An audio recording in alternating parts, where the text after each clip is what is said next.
छात्र मित्रों, आज हम हिंदी व्याकरण में संज्ञा, वचन और लिंग के बारे में कुछ जानकारी प्राप्त करेंगे। तो सबसे पहले देखते हैं संज्ञा। संज्ञा को समझने के लिए यहाँ पर हमें कुछ वाक्य दिए गए हैं जिसको हम पढ़ते हैं। तो पहला वाक्य है, सरदार पटेल हमारे महान नेता थे।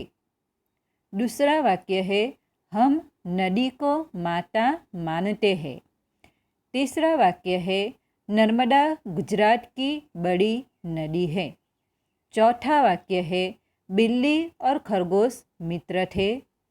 पांचवा वाक्य है, वे साहस और बहादुरी से लड़े। अब हम ऊपर दिए हुए वाक्य को समझने का प्रयास करेंगे। तो पहले वाक्य में सरदार पटेल एक व्यक्ति का नाम है, नर्मदा नदी का नाम है और नदी को हम नदी के नाम से ही जानते हैं। हमारी माँ को हम माता भी कहते हैं। गुजरात राज्य का नाम है। बिल्ली खरगोश पशुओं के नाम हैं। साहस बहादुरी गुणों के नाम हैं। तो इस तरह से प्रत्येक व्यक्ति, प्राणी, वस्तु, गुण, अवस्था और दशा का अपना अपना नाम होता है। व्याकरण में नाम को संज्ञा कहते हैं। इस प्रकार इन वाक्यों में जो रेखांकित शब्द किए गए हैं उसे संज्ञा कहते हैं। હવે આપણે ગુજરાતીમાં સમજવાનો પ્રયત્ન કરીએ તો આપણી આજુબાજુમાં રહેલ દરેક વ્યક્તિનું, જેમ કે તમારું પોતાનું પણ નામ હશે અને તમારા ઘરના વ્યક્તિઓનું પણ નામ હશે. એ નામ એમની ઓળખ છે. તમારું નામ એ તમારી ઓળખ હોય તેમ દરેક વ્યક્તિનું નામ એ તેની ઓળખ છે. તેવી રીતે આપણી આજુબાજુમાં જે કોઈ પશુ પંખી હોય કે પદાર્થ હોય કે જગ્યા હોય, સ્થાન હોય, એ દરેકના નામ હોય છે. તો એ નામને વ્યાકરણની ભાષામાં શું કહેવાય?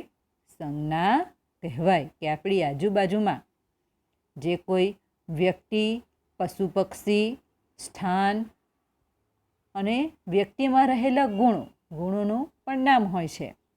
જેમ કે સાહસ અને બહાદુરી અહીંયા છે ને, તો વ્યક્તિનું, પશુ પક્ષીનું, વસ્તુનું, સ્થાનનું કે જગ્યાનું નામ હોય છે. એ નામને વ્યાકરણની ભાષામાં શું કહેવાય? સંજ્ઞા કહેવાય. હવે અહીં કેટલાક ઉદાહરણ આપ્યા છે. એ સિવાય પણ આપણે કેટલાક બીજા ઉદાહરણો દ્વારા સમજવાનો પ્રયત્ન કરીએ તો ગાંધીજી, જવાહરલાલ નહેરુ, બરાબર, નરેન્દ્ર મોદી, તો એ દરેક વ્યક્તિનું નામ, એ વ્યક્તિનું નામ બોલે એટલે આપણે એ વ્યક્તિ વિશે એ કોણ છે, શું છે, કેવો છે, એના વિશેની આપણને માહિતી આપણને યાદ આવે. તેવી રીતે તમારી આજુબાજુમાં તમે જ્યાં રહેતા હોય એ જિલ્લામાં નદીઓ હોય. દરેક નદીઓના, પછી દરેક પર્વતોના નામ હોય છે ને? જેમ કે ઔરંગા, પાર, વાંકી, પારનેરા.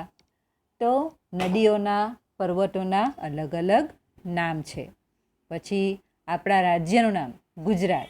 તેવી રીતે ભારતમાં ઘણા બધા રાજ્યો છે, જેમ કે રાજસ્થાન, મહારાષ્ટ્ર, મધ્યપ્રદેશ, કર્ણાટક, બરાબર.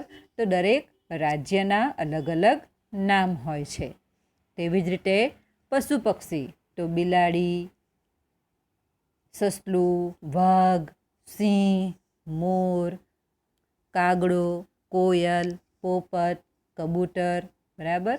તો દરેક પશુઓના અને પક્ષીઓના પણ નામ છે. તો આપણી આજુબાજુમાં રહેલા દરેક પ્રાણી કે વસ્તુ, જગ્યા, બરાબર, દરેકનું અલગ અલગ નામ છે. તો એ નામને વ્યાકરણની ભાષામાં શું કહેવાય? તો સંજ્ઞા. હવે संज्ञा शब्दनी परिभाषा, परिभाषा एटले व्याख्या। तो हम व्याख्या पढ़ते हैं कि किसी व्यक्ति, पशु पक्षी, वस्तु, स्थान, गुण, भाव या अवस्था के नाम को संज्ञा कहते हैं। हवे विद्यार्थी मित्रों, भले परीक्षा में व्याख्या पूछाती न होय पण संज्ञा कोने कहेवाय ए याद राखवा माटे पण तमारे व्याख्या याद राखवानी छे। तो किसी व्यक्ति, पशु पक्षी, वस्तु, स्थान, गुण, भाव या अवस्था के नाम को संज्ञा कहते हैं। तो आ तमारे याद राखवानुं छे। संज्ञा कोने कहेवाय? तो कोईपण व्यक्तिनुं, पशु पक्षीनुं, वस्तुनुं, स्थान एटले जग्या, बराबर, નું જે નામ હોય, ગુણોના નામ હોય, એ નામને વ્યાકરણની ભાષામાં શું કહેવાય? સંજ્ઞા કહેવાય। હવે તમને ગૃહ કાર્ય તરીકે અહીં કેટલાક વાક્ય આપ્યા છે, સૂચના આપી છે। નિમ્નલિખિત વાક્યો में से સંજ્ઞાએ છાંટીએ, છાંટીએ એટલે કે આ વાક્યમાંથી જે સંજ્ઞા શબ્દ છે તેની નીચે અંડરલાઇન કરવાની છે।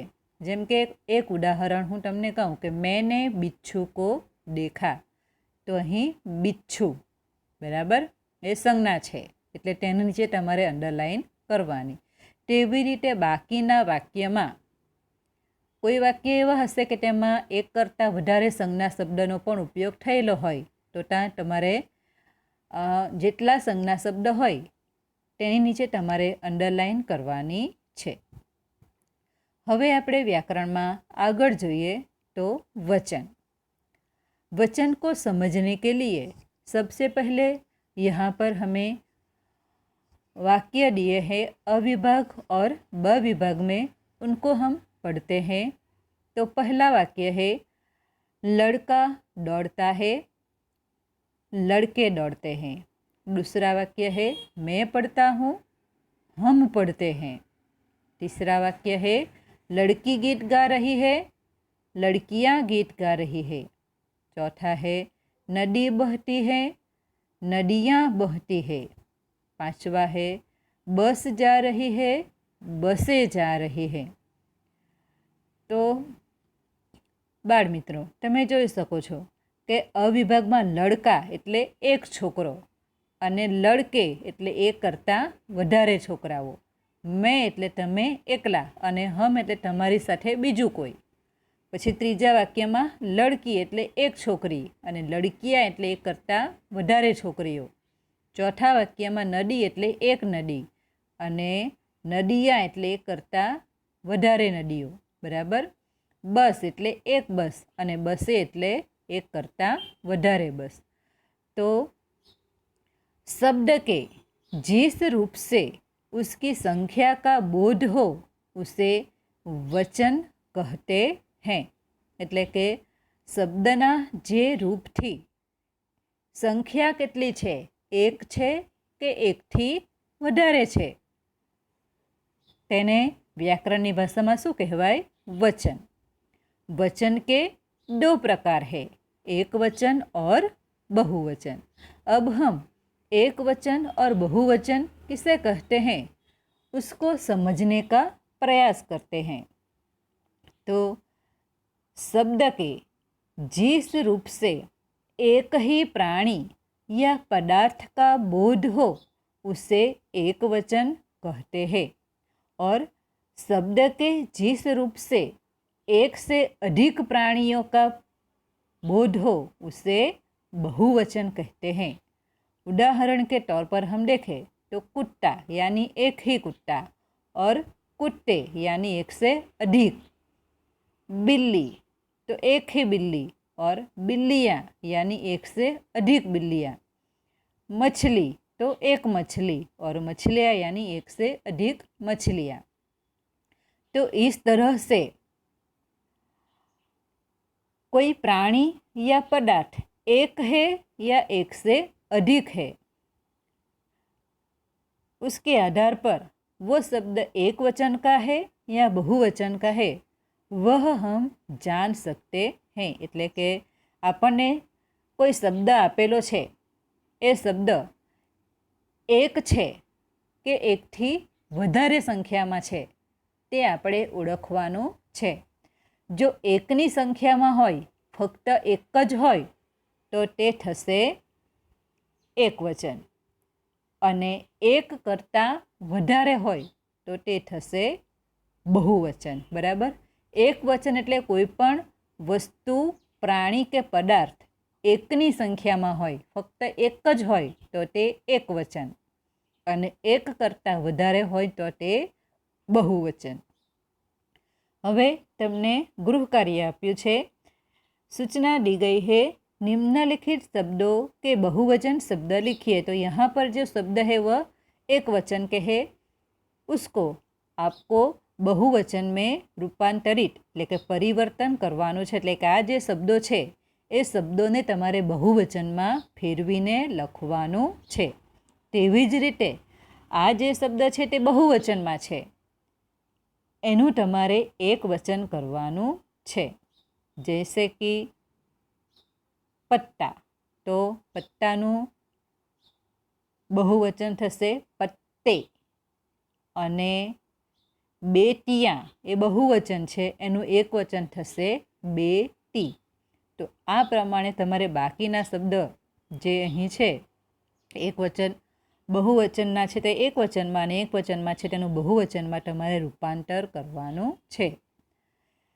એક વચન અને બહુવચનમાં સમજ પડી ગઈ ને, કે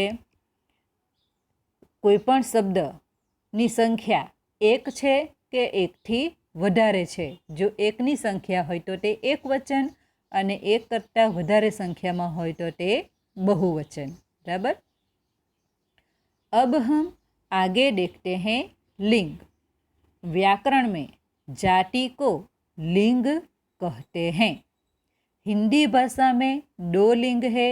पहला है पुल्लिंग और दूसरा है स्त्रीलिंग. હવે શા માટે હિન્દી ભાષામાં 2 લિંગ કહેવામાં આવ્યું છે? તો ગુજરાતીમાં તમે નર જાતિ, નાન્યતર જાતિ અને નારી જાતિ, એટલે કે સ્ત્રીલિંગ, પુલ્લિંગ અને નપુંસકલિંગ એવું શીખીને આવ્યા હશો. બરાબર. પણ હિન્દીમાં 2 જ પ્રકારના લિંગ છે, પુલ્લિંગ અને स्त्रीलिंग. बराबर. तो पुल्लिंग किसे कहते हैं? तो जिस पद से पुरुष जाति का बोध हो उसे पुल्लिंग कहते हैं, और जिस पद से स्त्री जाति का बोध हो उसे स्त्रीलिंग कहते हैं. એટલે કે જે નર જાતિ છે એ નર જાતિને શું કહેવાય? પુલ્લિંગ. અને નારી જાતિ છે તેને શું કહેવાય? સ્ત્રીલિંગ. નિર્જીવ વસ્તુઓ હોય તેને પણ તેમના આકાર, વજન અને ગુણને આધારે પુલ્લિંગ અને સ્ત્રીલિંગમાં એને વહેંચવામાં આવ્યા છે. જેમ કે यहाँ पर कुछ उदाहरण के तौर पर शब्द दिए हैं कि आकाश, पर्वत, पेड़, मैदान, पत्थर, गांव, बादल, सागर, रास्ता, कागज़ आदि शब्द पुल्लिंग शब्द है. और स्त्रीलिंग है पुस्तक, किताब, गाड़ी, घड़ी, झील, नदी, कलम, दीवार आदि.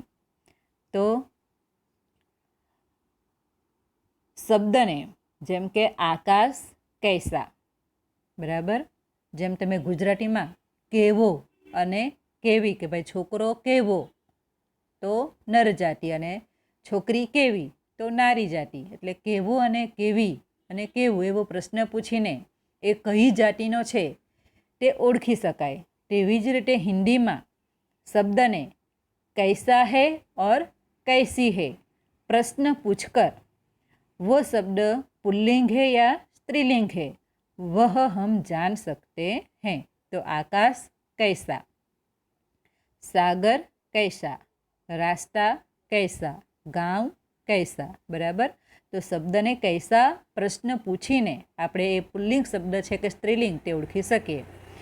જેમ કે પુસ્તક કૈસી, કિતાબ કૈસી, ઝીલ કૈસી, નદી કૈસી, ખિડકી કૈસી. બરાબર.